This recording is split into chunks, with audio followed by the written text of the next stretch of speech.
अस्सलाम वालेकुम guys, it's me Imran Khan और पीएचपी के सेकंड वीडियो ट्यूटोरियल के साथ आप लोग खिदमत में हाजिर हुआ हूँ। लिसनर्स व्यूवर्स, लास्ट जो वीडियो थी हमारी उसमें हमने इंट्रोडक्शन को डिस्कस किया था अबाउट पीएचपी के। बेसिकली पीएचपी हम कहाँ यूज़ करते हैं और क्यों यूज़ करते हैं, क्या फ़ंक्शन है पीएचपी का, पीएचपी की हिस्ट्री हमने डिस्कस की और इसके अलावा कंटेंट्स हमने डिस्कस किए जो हमने अपने कंप्लीट कोर्स में डिस्कस करने, और उसी कोर्स को हम आगे की जानिब ले जाते हैं और हमारा जो कंटेंट है हम उसी के हिसाब से हम one by one sequence wise अपने कोर्स को आगे की तरफ ले जाते हैं। तो जो प्रेजेंटेशन थी मैं उसे ओपन कर लेता हूँ और उसमें जो मैंने कोर्स कंटेंट बनाए हुए हैं उस हिसाब से मैं आगे आगे की जानिब बढ़ूँगा सीक्वेंस वाइज।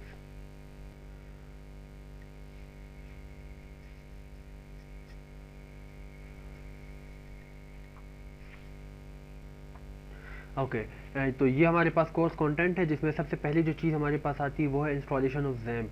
तो जैम्प बेसिकली हमारे पास क्या है, लोकल सर्वर है। ठीक है, जब हम अपनी वेबसाइट बनाते हैं, क्योंकि मैं आप लोग को अपनी लास्ट वीडियो में बता चुका हूँ कि हमारे पास पीएचपी एक सर्वर साइड लैंग्वेज है, क्लाइंट साइड नहीं है। तो इसे रन करने के लिए डेफिनेटली हमें किसी ना किसी लोकल सर्वर की ज़रूरत पड़ती है। जैम्प सर्वर बेसिकली काम क्या करता है, ये हमारे कंप्यूटर को एक लोकल सर्वर बना देता है। तो ये हमारे पास क्या करता है, रन टाइम एरर जनरेट करता है। तो हम इजीली एरर रिमूव करके उसे ऑनलाइन अपलोड कर सकते हैं। फिर जब हम ऑनलाइन अपलोड करेंगे तो वहाँ पे हमें मुश्किलात का सामना नहीं करना पड़ेगा।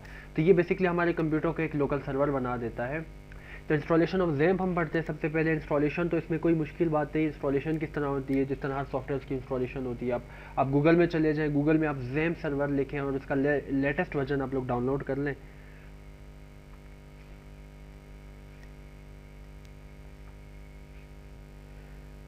यहाँ पे आके आप लोग सिंपल लिखिए यहाँ पे जैम्प।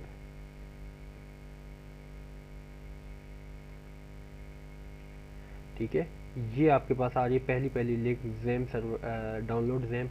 बेसिकली हम जैम्प यूज़ क्यों करते हैं, जैम्प हमारे पास क्या करता है कि हमें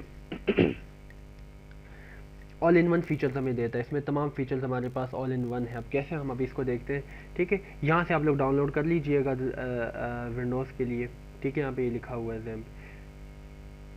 ओके, अच्छा, जैम्प यूज़ करने का सबसे एडवांटेज हमारे पास क्या है कि यहाँ पे हमारे पास जैम्प पड़ा हुआ है। मैं ओपन करके आपको दिखा देता हूँ। ये जैम्प इंस्टॉल जब आप करेंगे तो इस तरह का आपके पास एक डेस्कटॉप पे आइकॉन बन जाएगा। ठीक है, इसे जब आप ओपन करेंगे तो यहाँ पे आप लोग देख लें कि इसमें कौन कौन से मॉड्यूल्स और कौन कौन से सर्विसेज हमारे पास आ रही हैं। अपाची आ रहा है, माइस्क्यूएल, फाइलज़िला, मरकरी, टॉमकैट। तो यहाँ पे आप लोग देख लें कि हमारे पास 1 2 3 4 5 5 चीज़ें हमारे पास एक ही जैम्प सर्वर के अंदर मौजूद है। यानी कि हम जैम्प सर्वर अगर हम इंस्टॉल कर लेते हैं आफ्टर डाउनलोडिंग तो हमारे पास ये 5 चीज़ें ऑल इन वन हमें मिल जाती हैं। ठीक है, जैम्प के साथ।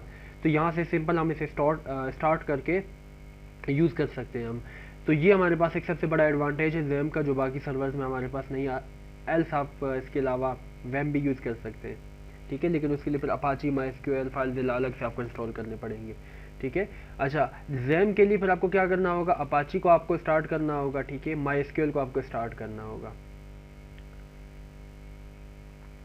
बाकियों से फ़िलहाल हमारा काम नहीं है, आपको सिर्फ ये दो ओपन करने होंगे। ठीक है, बाज़ औक़ात यहाँ पे यह एरर दे देता है, यहाँ पे ये रन नहीं होता। इसकी वजह क्या होती है कि अगर आपके पास ये रन ना हो तो जैम्प यूज़ करने से पहले मेक श्योर कि आपके पास स्काइप क्वाइट होना चाहिए, रनिंग कंडीशन में नहीं होना चाहिए। एल्स आप कोई एंटीवायरस यूज़ कर रहे हैं तो वो भी आप फ़िलहाल के लिए, कुछ देर के लिए आप उसे ब्लॉक या ऑफ़ कर देंगे। ठीक है, तब आपके पास ये जैम्प रनिंग कंडीशन में होगा। अगर स्काइप आपके पास रनिंग कंडीशन में एंटीवायरस चल रहा है तब आपके पास ये स्काइप नहीं चलेगा। ये पोर्ट्स आपके पास बेसिकली ब्लॉक पोर्ट दे देता है कि आपके पोर्ट कोई और सॉफ्टवेयर यूज़ कर रहा है, इस तरह के इशूज़ आ जाते हैं। यहाँ पर रेड कलर का आपको एरर दे देता है। ठीक है, तो इस चीज़ का आपने ख्याल रखना है कि स्काइप और एंटीवायरस और इस तरह के बाकी जो सॉफ्टवेयर हैं जो चल रहे हैं वो आपके पास क्वाइट होने चाहिए। ठीक है, उसके बाद आपके पास जैम्प रनिंग कंडीशन में होगा। ये दोनों जब आपने स्टार्ट कर दिए उसके बाद आपने क्या करना है, आप देखिएगा एक तो डेस्कटॉप में हमारे पास बन चुका है। ठीक है, सेकंड हमारे पास कहाँ बनेगा, सेकंड हमारे पास हमारी जो सी ड्राइव है वहाँ पे हम जाएंगे तो वहाँ पे भी हमारे पास एक जैम्प नाम से हमारे पास एक फ़ोल्डर बना होगा। ठीक है, यहाँ पे ये देख लें, जैम्प नाम से हमारे पास एक फ़ोल्डर बना हुआ है। इस पर जब हम क्लिक करेंगे, ठीक है, यहाँ पे ये देख लें htdog एक फ़ोल्डर है। बाकी इसमें काफ़ी हमारे पास बाकी मटेरियल्स है जो बाकी हमारे पास इसके साथ टूल्स आ रहे थे उनसे रिलेटेड, और जैम के अपने कुछ बाकी टूल्स हैं, उनसे हमारा कोई काम नहीं, उसे हमने नहीं छेड़ना। हमारा काम इस htdocs जो फोल्डर है इससे है, ठीक है। बेसिकली htdoc फोल्डर हमारे पास क्या होता है, ये बेसिकली रूट फोल्डर होता है। जैसे अगर आप लोग ऑनलाइन सर्वर में जब वेब अपलोड करते हैं तो वहाँ पे www का फोल्डर हमारे पास होता है, वो रूट फोल्डर होता है। हमारी सारी फाइल्स www के फोल्डर के अंदर पड़ी होती हैं। तो सेम लाइक दिस हमारे पास htdoc भी है, वो रूट फोल्डर है। हाँ, हमारा जो लोकल होस्ट है वो htdoc को ही एक्सेस करेगा। अगर हम कोई फाइल जो PHP में हम बनाते हैं वो htdoc से हम बाहर रखेंगे, हमारा लोकल होस्ट उसे एक्सेस नहीं करेगा। तो मेक श्योर कि आप जो भी फाइल सेव कर रहे हैं वो आपके htdoc जो रूट फोल्डर है उसके अंदर आपके पास होनी चाहिए। अगर आप htdoc के अंदर कोई फोल्डर बनाते हैं तो आप वो फोल्डर भी ठीक है आप बना सकते हैं, लेकिन htdoc के अंदर, बाहर नहीं, ठीक है। अब यहाँ पे मैं आपको एक एग्जांपल दिखा देता हूँ। हम अपने ब्राउज़र में आएंगे, हमारे पास क्योंकि ये चल रहा है तो हमारे पास ये PHP एक्सेस हो पाएगा जो फाइल है हमारे पास।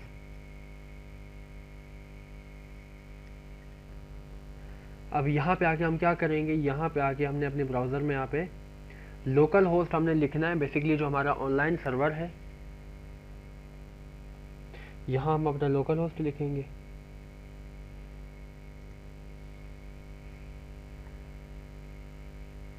ये हमारे पास जैम का एक प्लेटफॉर्म है जो ओपन हो गया, ठीक है। अब लोकल होस्ट के बाद यहाँ पे मैं क्या लिखूँगा, कोई भी फाइल का नाम लिखूँगा, वो मेरे पास ओपन हो जाएगी, क्योंकि हमारे पास यहाँ पे क्या है, हमारे पास यहाँ पे ये रूट फोल्डर है, ठीक है। जैम की जगह पे मैं htdoc का कोई भी फोल्डर का नाम लिखूँगा वो मेरे पास ओपन हो जाएगी, ठीक है।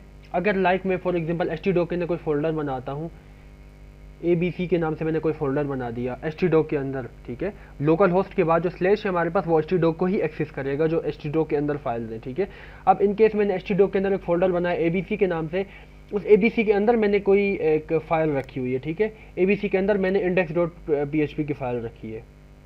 अब हमारे पास तो जो लोकेशन होगी वो कुछ इस तरह होगी कि लोकल होस्ट /abc यानी कि आपके फोल्डर का नाम, उसके बाद /index.php यानी कि जो आपकी मुतालिका फ़ाइल है xyz.php या कोई भी जो आपका नाम है आपकी फ़ाइल का, वो आप यहाँ पे लिखेंगे।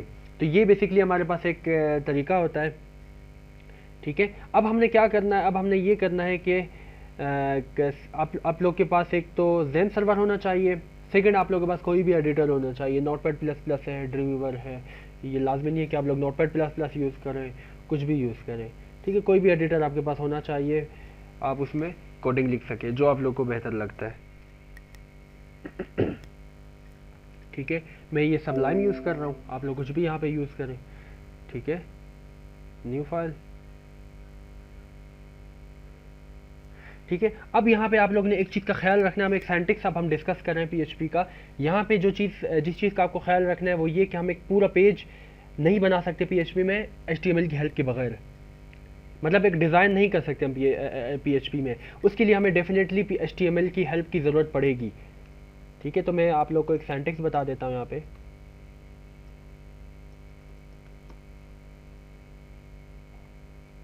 हेड के अंदर बेसिकली हम क्या लिखते हैं, हेड के अंदर हम मेटा टैग्स लिखते हैं,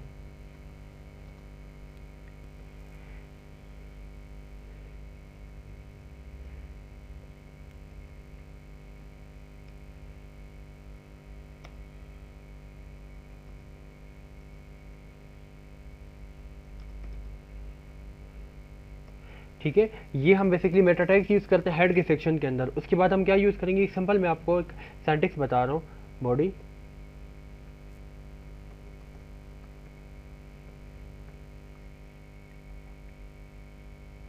ठीक है, और बॉडी के बाद यहाँ पे हम HTML क्लोज कर देंगे। अच्छा, ये हमारे पास एक सिंपल सा लेआउट हो गया, ठीक है। अब हमने क्या करना है कि PHP के जो ब्लॉग्स हैं हमारे पास वो हम कहीं भी यूज़ कर सकते हैं। हेड के सेक्शन के अंदर हमारे पास मुख्तलिफ स्क्रिप्ट्स आती हैं, जैसे जावा स्क्रिप्ट हमारे पास हो गई, उसकी स्क्रिप्ट हम हेड के सेक्शन के अंदर लिख सकते हैं जो हमारा मेन सेक्शन होता है, ठीक है। अब बॉडी के अंदर जो चीज़ हम लिखेंगे ये याद रखिएगा कि वो हमारे पास इस जगह पे विजिबल होगी। ये जो हमारा पूरी जो ब्राउज़र है हमारे पास, वो हमारे पास जो भी हम बॉडी के अंदर लिखेंगे वो हमारे वेब ब्राउज़र पे विजिबल होगा, ठीक है। तो हम PHP के जो ब्लॉग्स है वो कहीं भी यूज़ कर सकते हैं, हम HTML के बाद यहाँ भी यूज़ कर सकते हैं, ठीक है। हम यहाँ हेड के सेक्शन के बाद भी यूज़ कर सकते हैं, हम बॉडी के अंदर भी यूज़ कर सकते हैं, हम HTML के बाहर भी यूज़ कर सकते हैं, और यहाँ पे हम HTML से पहले भी यूज़ कर सकते हैं, ठीक है। तो ये बात ज़रूरी नहीं है कि हमने सिर्फ बॉडी के अंदर यूज़ करना है या किसी मखसूस जगह पे हम ये यूज़ करने हैं PHP के ब्लॉग्स। हम कहीं भी यूज़ कर सकते हैं PHP के ब्लॉग्स, और एक पेज में हम 10 दफ़ा भी PHP के ब्लॉग्स यूज़ कर सकते हैं। ये बात भी लाजमी नहीं है कि हम एक पेज में सिर्फ एक ही दफ़ा PHP के ब्लॉग्स यूज़ करेंगे। हम एक पेज में जितनी दफ़ा हमारा दिल चाहे हम PHP के ब्लॉग्स यूज़ कर सकते हैं, मल्टीपल टाइम्स हम यूज़ कर सकते हैं और कहीं भी यूज़ कर सकते हैं, ठीक है। लेकिन यहाँ पे जिस बात का आपने ख्याल रखना है वो ये है कि फॉर एग्जांपल अगर आप किसी पोस्ट का डेटा गेट कर रहे हैं अपने डेटाबेस से, तो उसके लिए हमारे पास मखसूस जगह होती है, वहाँ पे आप उसको पोस्ट करते हैं, गेट करते हैं डेटाबेस से। अदरवाइज़ हमारे पास जो एल्स जो कंडीशन है हमारे पास, वो आप कहीं भी आप PHP के ब्लॉग्स यूज़ कर सकते हैं, ठीक है। तो ये हमारे पास बेसिक सिंटैक्स है। लेकिन PHP का जो ब्लॉग्स है हमारे पास, उसका तरीक़ेकार हमारे पास कुछ यूँ है। आपने less than question mark PHP, उसके बाद क्वेश्चन मार्क, उसके बाद क्वेश्चन मार्क, उसके बाद लेस देन, ये हमारे पास बेसिकली PHP के ब्लॉग्स है, ठीक है। ये PHP 5 के हमारे पास सिंटैक्स है। अगर आप PHP 4 यूज़ करते हैं जो पुराने वर्जन है, उसमें फिर ये PHP नहीं लिखा हुआ था, सिर्फ ये हमारे पास सिंटैक्स था जो पुराने वर्जन से PHP में। लेकिन चूंकि हम लेटेस्ट वर्जन डिस्कस कर रहे हैं, तो लेटेस्ट वर्जन में हमारे पास ब्लॉग्स होती PHP के। इसको आप यहाँ लिखें, उठा के आप लोग इसको HTML के बाहर लिखें, ठीक है, या उठा के आप लोग इसको यहाँ पे लिख दें, ठीक है, या उठा के आप लोग इसको हेड के सेक्शन के अंदर लिख दें, या उठा के आप लोग इसको बॉडी के सेक्शन के अंदर लिख दें। अब यहाँ देखिए हमने 3-4 दफ़ा PHP के ब्लॉग्स एक ही पेज में यूज़ किए, तो हम बिल्कुल कर सकते हैं, ये एक वैलिड बात है। सो ये हमारे पास एक बेसिक सिंटैक्स था इंट्रोडक्शन के बाद। होप्स हो कि यहाँ तक आप लोगों को बेहतर रहनुमाई मिल गई होगी। कोई भी प्रॉब्लम हो तो आप लोग बिल्कुल पूछ सकते हैं मुझसे। So thank you so much for your being attention. Take care, good bye, अल्लाह हाफिज़ एंड फी अमानुल्लाह।